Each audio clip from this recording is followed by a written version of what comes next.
ಆ್ಯಂಥೋರಿಯಂ ಗಿಡನ heart of happiness ಅಂತ ಕರೀತಾರೆ. ಯಾಕೆ ಅಂತ ನಿಮ್ಗೆ ಗೊತ್ತಲ್ವಾ? ಅದ್ರ ಎಲೆ ಮತ್ತು ಹೂವು ಎರಡು ಹಾರ್ಟ್ ಶೇಪಲ್ಲಿರುತ್ತೆ. ಆ್ಯಂಥೋರಿಯಂ ಕೇರ್ ಬಗ್ಗೆ, ಅದ್ರ ಪಾಟ್ ಮಿಕ್ಸ್ ಬಗ್ಗೆ ಈಗಾಗಲೇ ನನ್ನ ಚಾನಲ್ನಲ್ಲಿ ಸುಮಾರು ವೀಡಿಯೋಸ್ ಇದೆ. ಆದರೆ ಗಿಡಗಳು ಒಂದು ವರ್ಷ ಇದ್ದಾಗೆ ಇನ್ನೊಂದು ವರ್ಷ ಇರಲ್ಲ. ಈ ವರ್ಷ ನನ್ನ ಆ್ಯಂಥೋರಿಯಂ ಗಿಡಗಳಿಗೆ ಏನೇನು ಪ್ರಾಬ್ಲಮ್ ಆಯಿತು, ಯಾವ ರೀತಿ ಇದೆ ಅನ್ನೋದನ್ನು ಈ ವಿಡಿಯೋದಲ್ಲಿ ತೋರಿಸ್ತೀನಿ.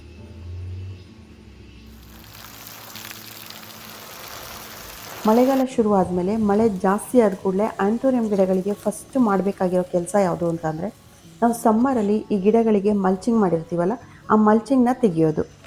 ಸಮ್ಮರಲ್ಲಿ ಈ ಮಲ್ಚಿಂಗ್ನ ಯಾಕೆ ಮಾಡಿರ್ತೀವಿ ಅಂತ ಅಂದರೆ, ಆ್ಯಂಥೋರಿಯಂ ಬೇರ್ಗಳು ನಿಮ್ಗೆ ಗೊತ್ತಿರೋ ಹಾಗೆ ಮೇಲ್ಗಡೆನೇ ಇರುತ್ತೆ, ಮಣ್ಣಿನ ಮೇಲ್ಗಡೆನೇ ಕೂತಿರುತ್ತೆ. ನಾವು ಮಣ್ಣಲ್ಲಿ ಎಷ್ಟೇ ಆಳಕ್ಕೆ ನೆಟ್ಟಿದ್ರು ಅದು ಸ್ವಲ್ಪ ದಿನ ಆದಮೇಲೆ ಅದ್ರ ಬೇರ್ಗಳು ಮಣ್ಣಿಂದ ಮೇಲ್ಗಡೆಗೆ ಬಂದು ಕೂತ್ಕೊಂಡಿರುತ್ತೆ. ಈ ಬೇರ್ಗಳಿಗೆ ಹೀಟ್ ಆಗಬಾರ್ದು ಅಂತ ನಾವು ಮಲ್ಚಿಂಗ್ನ ಮಾಡಿರ್ತೀವಿ. ಪ್ರತಿ ವರ್ಷ ನಾನು ಮೇ ಎಂಡ್ ಅಥವಾ ಜೂನಲ್ಲೇ ಈ ಮಲ್ಚಿಂಗ್ನ ತೆಗಿತಾ ಇದ್ದೆ. ಈ ವರ್ಷ ಮಳೆಗಾಲ ಸ್ಟಾರ್ಟ್ ಆಗಿದ್ದೆ ತುಂಬ ಲೇಟಾಗಿ ಆಗಿದ್ದರಿಂದ ನಾನು ಇದ್ರ ಮಲ್ಚಿಂಗ್ನೆಲ್ಲ ಕ್ಲಿಯರ್ ಮಾಡ್ತಾ ಇದ್ದೀನಿ. ಈ ಸಲ ಹೀಟ್ ತುಂಬ ಜಾಸ್ತಿ ಇದ್ದಿದ್ದರಿಂದ ತೆಂಗಿನ ನಾರನ್ನೇ ತುಂಬ ಜಾಸ್ತಿ ಹಾಕಿಬಿಟ್ಟು ಈ ಗಿಡಗಳಿಗೆ ಮಲ್ಚಿಂಗ್ ಮಾಡಿದ್ದೆ. ಗಿಡಗಳಿಗೆ ನೀರು ಜಾಸ್ತಿ ಆದಾಗ ಮಣ್ಣಲ್ಲಿ ಫಂಗಸ್ ಯಾವ ರೀತಿ ಬಂದಿರುತ್ತೆ ಅಂತ ಕೆಲವ್ರು ನೋಡಿರಲ್ಲ ಅನ್ಸುತ್ತೆ. ತೋರಿಸ್ತೀನಿ ಇವಾಗ ನೋಡಿ. ಇದನ್ನು ಹಾಗೆ ಬಿಟ್ಟರೆ ಬೇರ್ಗಳು ಕೊಳೆಯೋಕ್ಕೆ ಶುರುವಾಗುತ್ತೆ, ಆಮೇಲೆ ಗಿಡ ಕೂಡ ಹಾಳಾಗುತ್ತೆ. ಅದಕ್ಕೆ ನಾನು ಏನು ಮಾಡ್ತೀನಿ, ಇವಾಗ ಮೇಲ್ಗಡೆ ಮಣ್ಣು ಎಷ್ಟು ಫಂಗಸ್ ಆಗಿದೆ ಅದಷ್ಟು ನಾನು ಮಣ್ಣನ್ನು ತೆಗೆದ್ಬಿಟ್ಟು ಹೊಸ ಪಾಟ್ ಮಿಕ್ಸನ್ನು ಇದಕ್ಕೆ ಹಾಕ್ತೀನಿ. ಮಣ್ಣು, ಮರಳು, ಕಾಂಪೋಸ್ಟ್ ಇದು ಮೂರನ್ನು ಮಿಕ್ಸ್ ಮಾಡಿ ಇದ್ರ ಜೊತೆಗೆ ಸ್ವಲ್ಪ ಫಂಗಿಸೈಡ್ನ ಮಿಕ್ಸ್ ಮಾಡಿಬಿಟ್ಟು ಹಾಕ್ತೀನಿ. ಈ ವರ್ಷ ನನ್ನ ಆ್ಯಂಥೋರಿಯಂ ಗಿಡಗಳು ನನ್ನ ಹಳೆ ವೀಡಿಯೋಸಲ್ಲಿ ಇತ್ತಲ್ಲ ಆ ರೀತಿ ತುಂಬ ಹೆಲ್ದಿಯಾಗಿ ಬೆಳೆದಿಲ್ಲ. ಯಾಕೆ ಅಂತ ಹೇಳ್ತೀನಿ. ಆ್ಯಂಥೋರಿಯಂ ಗಿಡಗಳಿಗೆ ತುಂಬ ತಂಪಾದ ವಾತಾವರಣ ಇರಬೇಕು, ಹ್ಯುಮಿಡಿಟಿ ಜಾಸ್ತಿ ಇರಬೇಕು. ಈ ಸಲ ಸಮ್ಮರ್ ಶುರುವಾಗೋಕ್ಕೆ ಮುಂಚೆ ಈ ಗಿಡಗಳು ಚೆನ್ನಾಗೇ ಇತ್ತು. ಈ ಸಮ್ಮರಲ್ಲಿ ಹೀಟ್ ತುಂಬ ಜಾಸ್ತಿ ಇದ್ದಿದ್ದರಿಂದ, ಹಾಗೆ ಮಳೆ ಬಂದಿದ್ದು ಕೂಡ ತುಂಬ ಲೇಟಾಗಿ ಬಂದಿದ್ದರಿಂದ ಮಾಯ್ಶ್ಚರು ಕಡಿಮೆ ಆಯಿತು, ಅದಕ್ಕೆ ಬೇಕಾಗಿರೋ ಅಂಥ ವಾತಾವರಣನೂ ಸಿಗಲಿಲ್ಲ. ಹಾಗಾಗಿ ಈ ಸಲ ತುಂಬ ಗಿಡಗಳು ಹಾಳಾಯಿತು. ಈ ವೆರೈಟಿ ಆ್ಯಂಥೋರಿಯಂ ಗಿಡ ಇದೆಯಲ್ಲ, ಇದರಲ್ಲಿ ಒಂದು ಹಾಳಾದರೂ ನನಗೆ ತುಂಬ ಬೇಜಾರಾಗುತ್ತೆ. ಯಾಕೆ ಅಂದರೆ ನರ್ಸರಿಗಳಲ್ಲಿ ಇವಾಗ ಮಿನಿಯೇಚರ್ ನಿಮ್ಗೆ ಎಷ್ಟು ಬೇಕಾದರೂ ಸಿಗುತ್ತೆ. ಆದರೆ ಈ ಓಲ್ಡ್ ವೆರೈಟಿ ಆ್ಯಂಥೋರಿಯಂ ಇದೆಯಲ್ಲ, ಇದು ತುಂಬ ಕಡಿಮೆ. ನರ್ಸರಿಗಳಲ್ಲಿ ಹುಡುಕಿದ್ರೂ ಸಿಗಲ್ಲ. ಹಾಗಾಗಿ ಈ ವೆರೈಟಿ ಗಿಡಗಳನ್ನ ಉಳಿಸ್ಕೋಬೇಕು ಅಂತ ನನಗಿರೋದು. ಬೇರೆ ಎಲ್ಲ ತಿಂಗಳಲ್ಲೂ ಈ ಗಿಡನ ಅಷ್ಟೊಂದು ಕೇರ್ ಮಾಡೋದಿರಲ್ಲ. ಆದರೆ ಸಮ್ಮರಲ್ಲಿ ಫೆಬ್ರವರಿಯಿಂದ ಮೇ ತಿಂಗಳವರೆಗೆ ಈ ಗಿಡಗಳನ್ನ ಉಳಿಸ್ಕೊಳ್ಳೋದೇ ತುಂಬ ಕಷ್ಟ. ಈ ಆ್ಯಂಥೋರಿಯಂ ಗಿಡಗಳು ಸೇಲ್ ಇದೆಯಾ ಅಂತ ನೀವು ನನ್ನ ನಂಬರಿಗೆ ಮೆಸೇಜ್ ಹಾಕ್ತಾನೆ ಇರ್ತೀರ. ಇವಾಗ ನನಗೆ ಈ ಗಿಡಗಳು ಬೇಕಾಗಿರೋದ್ರಿಂದ ಆ್ಯಂಥೋರಿಯಂನ ಸೇಲ್ ಮಾಡೋದನ್ನು ನಿಲ್ಲಿಸಿದ್ದೀನಿ. ಆ್ಯಂಥೋರಿಯಂ ಗಿಡಗಳಿಗೆ ಗಾಳಿ ಬೆಳಕು ಎರಡೂ ತುಂಬ ಇಂಪಾರ್ಟೆಂಟು. ನಾನು ಇವಾಗ ಇಟ್ಟಿರೋ ಅಂಥ ಜಾಗದಲ್ಲಿ ಬೆಳಕು ತುಂಬ ಜಾಸ್ತಿ ಇದೆ, ಆದರೆ ಸನ್ಲೈಟ್ ಡೈರೆಕ್ಟಾಗಿ ಬೀಳಲ್ಲ. ಮಳೆಗಾಲದಲ್ಲಿ ಮಳೆ ನೀರು ಇಲ್ಲಿಗೆ ಡೈರೆಕ್ಟಾಗಿ ಬೀಳಲ್ವಾ ಅಂತ ನೀವು ಕೇಳ್ಬೋದು. ನಾನಿವಾಗ ಮಳೆ ಬರ್ತಾ ಇರಬೇಕಾದ್ರೇ ಶೂಟ್ ಮಾಡಿಬಿಟ್ಟು ನಿಮಗೆ ತೋರಿಸ್ತಾ ಇದ್ದೀನಿ. ಡೈರೆಕ್ಟಾಗಿ ಪಾಟಿಗೆ ಬೀಳಲ್ಲ, ಮಣ್ಣಿಗೆ ಬೀಳಲ್ಲ, ಎಲೆಗಳ ಮೇಲೆ ಬೀಳುತ್ತೆ. ಈ ರೀತಿ ಡ್ರಾಪ್ಲೆಟ್ಸ್ ಥರ ಎಲೆಗಳ ಮೇಲೆ ಬೀಳುತ್ತೆ. ಇಷ್ಟೇ ನೀರು ಈ ಗಿಡಗಳಿಗೆ ಬೇಕಾಗಿರೋದು. ಪೂರ್ತಿ ಬುಡ ನೆನೆಯೋಷ್ಟು ನೀರು ಈ ಆ್ಯಂಥೋರಿಯಂ ಗಿಡಗಳಿಗೆ ಹಾಕಬಾರ್ದು.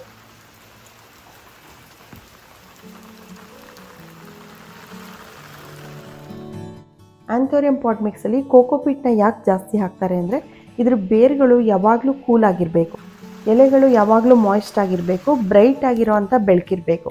ಇದು ಮೂರು ಚೆನ್ನಾಗಿದ್ದರೆ ಆ್ಯಂಥೋರಿಯಂ ಗಿಡಗಳು ಚೆನ್ನಾಗಿ ಬೆಳೆಯುತ್ತೆ.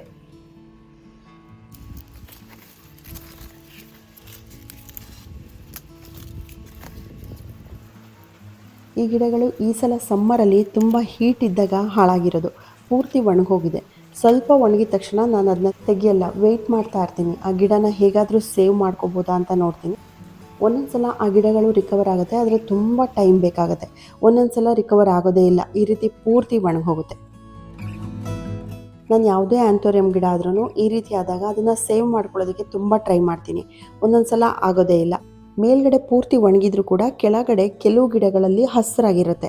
ಆ ಹಸಿರಿರೋ ಅಂಥದ್ದನ್ನು ನಾವು ಸೇವ್ ಮಾಡ್ಕೋಬೋದು.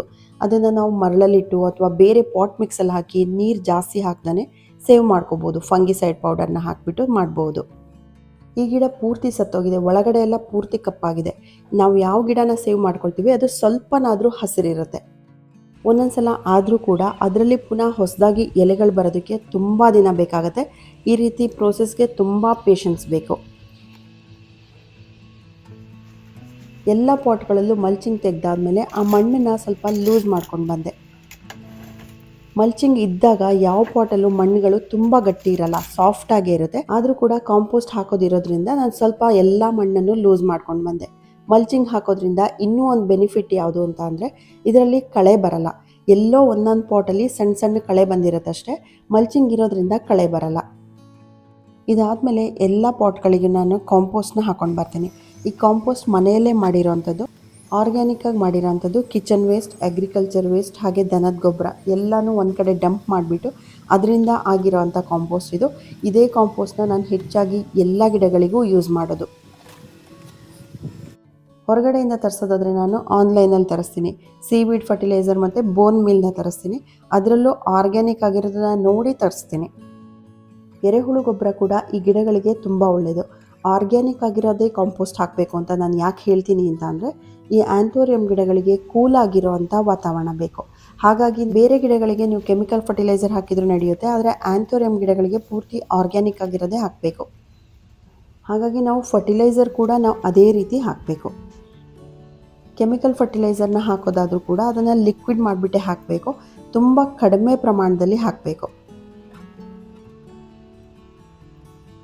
ಆ್ಯಂಥೋರಿಯಂ ಗಿಡನ ಬೇರೆ ಬೇರೆ ರೀತಿ ಪಾಟ್ ಮಿಕ್ಸಲ್ಲಿ ಬೆಳೀತಾರೆ. ನೀವು ಯಾವ ಪಾಟ್ ಮಿಕ್ಸಲ್ಲಿ ಬೇಕಾದರೂ ಬೆಳಿಬೋದು. ಆ ಗಿಡನ ನೀವು ಯಾವ ರೀತಿ ಕೇರ್ ಮಾಡ್ತೀರಾ ಅನ್ನೋದ್ರ ಮೇಲೆ ಡಿಪೆಂಡ್ ಆಗಿರುತ್ತೆ. ನರ್ಸರಿಗಳಲ್ಲಿ ಬರೀ ಕೋಕೋಪಿಟ್ಗಳಲ್ಲೇ ಬೆಳೀತಾರೆ. ಸ್ವಲ್ಪ ಕೂಡ ಮಣ್ಣನ್ನು ಉಪಯೋಗಿಸ್ದೇ ಬರೀ ಕೋಕೋಪಿಟಲ್ಲಿ ಬೆಳೆದಿರ್ತಾರೆ. ಫರ್ಟಿಲೈಸರ್ನ ಅವರು ಸ್ಪ್ರೇ ಮುಖಾಂತರ ಕೊಡ್ತಾ ಇರ್ತಾರೆ. ಮಣ್ಣನ್ನು ಹಾಕದೆ ಆ್ಯಂಥೋರಿಯಂಗೆ ಯಾವ ರೀತಿ ಪಾಟ್ ಮಿಕ್ಸ್ ಮಾಡ್ಬೋದು ಅಂತ ಒಂದು ವಿಡಿಯೋ ಮಾಡಿದ್ದೀನಿ ನಾನು.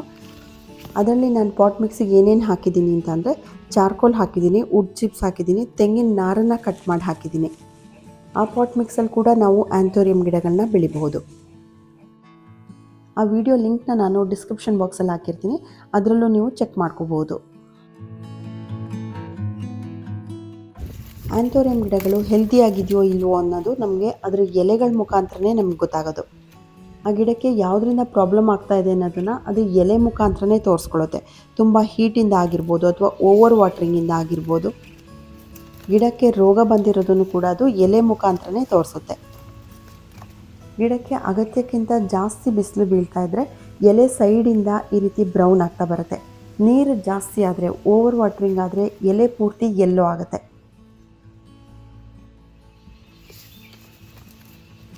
ಆ್ಯಂಥೋರಿಯಂ ಗಿಡಕ್ಕೆ ಒಂದು ರೋಗ ಬರುತ್ತೆ. ಅದು ನೋಡೋದಕ್ಕೆ ಎಲೆ ಸುಟ್ಟಾಗಿರುತ್ತೆ.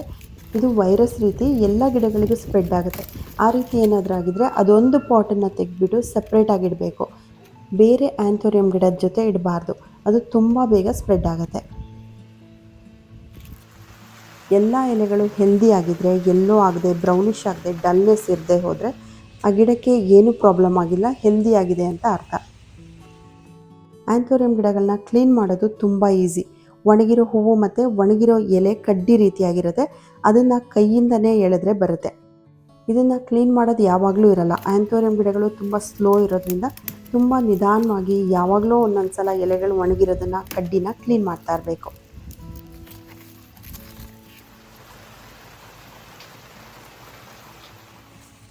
ಆ್ಯಂಥೋರಿಯಂ ಪ್ರೊಪಗೇಷನ್ ಹೇಗೆ ಅಂದರೆ, ಮದರ್ ಪ್ಲ್ಯಾಂಟ್ ಇರುತ್ತಲ್ಲ, ಇದ್ರ ಜೊತೆಗೆ 2-3 ಗಿಡಗಳು ಅಥವಾ 3-4 ಗಿಡಗಳು ಅಂಟ್ಕೊಂಡು ಬೆಳೆದಿರುತ್ತೆ. ಮಿನಿಯೇಚರ್ ಆ್ಯಂಥೋರಿಯಮಲ್ಲಿ ಇನ್ನೂ ಜಾಸ್ತಿ ಗಿಡಗಳು, 7-8 ಗಿಡಗಳು ಅಂಟ್ಕೊಂಡು ಬೆಳೆದಿರುತ್ತೆ. ಈ ಚಿಕ್ಕ ಗಿಡಗಳನ್ನ ರೂಟ್ಸ್ ಸಮೇತ ನಾವು ಕೇರ್ಫುಲ್ಲಾಗಿ ಸಪ್ರೇಟ್ ಮಾಡಬೇಕು. ತುಂಬ ಸಣ್ಣ ಗಿಡನ ಸಪ್ರೇಟ್ ಮಾಡಬಾರ್ದು. ಅದರಲ್ಲಿನ್ನೂ ಎಲೆಗಳು ಬೆಳೆದಿರಲ್ಲ. ಸಣ್ಣ ಗಿಡ ಆದ್ರೂ ಅದರಲ್ಲಿ ಬೇರುಗಳು ಚೆನ್ನಾಗಿ ಬೆಳೆದಿರಬೇಕು. 2-3 ಎಲೆನಾದರೂ ಬಂದಿರಬೇಕು. ಆವಾಗ ಆ ಗಿಡನ ನಾವು ಬೇರೆ ಕಡೆ ನೆಟ್ಟಾಗ ಅದು ಚೆನ್ನಾಗಿ ಬೆಳೆಯುತ್ತೆ. ಇದು ಸೆಪ್ರೇಟ್ ಮಾಡಿರೋವಂಥ ಗಿಡ ಇಷ್ಟಾದರೂ ಇರಬೇಕು. ಇವಾಗ ಇದನ್ನು ನಾವು ಬೇರೆ ಕಡೆಗೆ ನೆಡಬಹುದು. ಆ್ಯಂಥೋರಿಯಂ ಗಿಡಗಳನ್ನ ಬೆಳೆಯೋದಕ್ಕೆ ಮಣ್ಣಿನ ಪಾಟ್ ಅಥವಾ ಟೆರಕೋಟಾ ಪಾಟೇ ಬೆಸ್ಟ್ ಅಂತ ಹೇಳ್ಬೋದು. ಇದರಲ್ಲಿ ಗಿಡಗಳಿಗೆ ತುಂಬ ಹೀಟ್ ಆಗಲ್ಲ. ಅದರಲ್ಲೂ ಸಮ್ಮರಲ್ಲಿ ಹೀಟನ್ನು ಈ ಪಾಟ್ಗಳು ಅಬ್ಸರ್ವ್ ಮಾಡಿಕೊಂಡು ಬೇರುಗಳಿಗೆ ಹೀಟ್ ಆಗೋದನ್ನು ತಡೆಯುತ್ತೆ. ನಾನು ನೆಟ್ಟಿರೋ ಗಿಡಗಳಲ್ಲಿ ಕೆಲವು ಪಾಟ್ಗಳು ಸಿಮೆಂಟ್ ಪಾಟ್ಗಳು. ನನಗೆ ಮಣ್ಣಿನ ಪಾಟ್ಗಳು ಸಿಗದೇ ಇದ್ದಾಗ ನಾನು ಸಿಮೆಂಟ್ ಪಾಟ್ಗಳಲ್ಲಿ ಹಾಕಿಟ್ಕೊಂಡಿರ್ತೀನಿ. ಇವಾಗ ಎಲ್ಲ ಕಡೆ ಈ ಮಣ್ಣಿನ ಪಾಟ್ ಸಿಗದೇ ಇರೋದ್ರಿಂದ ಪ್ಲಾಸ್ಟಿಕ್ ಪಾಟ್ಗಳಲ್ಲಿ ಹಾಕಿಟ್ಕೊಂಡಿರ್ತಾರೆ. ಬೇರೆ ಎಲ್ಲ ಟೈಮಲ್ಲೂ ಪ್ಲಾಸ್ಟಿಕ್ ಪಾಟಲ್ಲಿ ಬೆಳೆಯೋದ್ರಿಂದ ಏನೂ ತೊಂದರೆ ಇಲ್ಲ.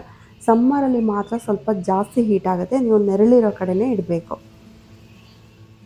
ಆ್ಯಂಥೋರಿಯಂ ಗಿಡದ ಬಗ್ಗೆ ಇನ್ನಷ್ಟು ಟಿಪ್ಸ್ ಬೇಕು ಅಂತಂದರೆ ನನ್ನ ಹಳೆ ವೀಡಿಯೋಗಳಲ್ಲಿ ನೀವು ಚೆಕ್ ಮಾಡ್ಕೋಬೋದು. ಅದರ ಲಿಂಕ್ನ ನಾನು ಡಿಸ್ಕ್ರಿಪ್ಷನ್ ಬಾಕ್ಸಲ್ಲಿ ಹಾಕಿರ್ತೀನಿ.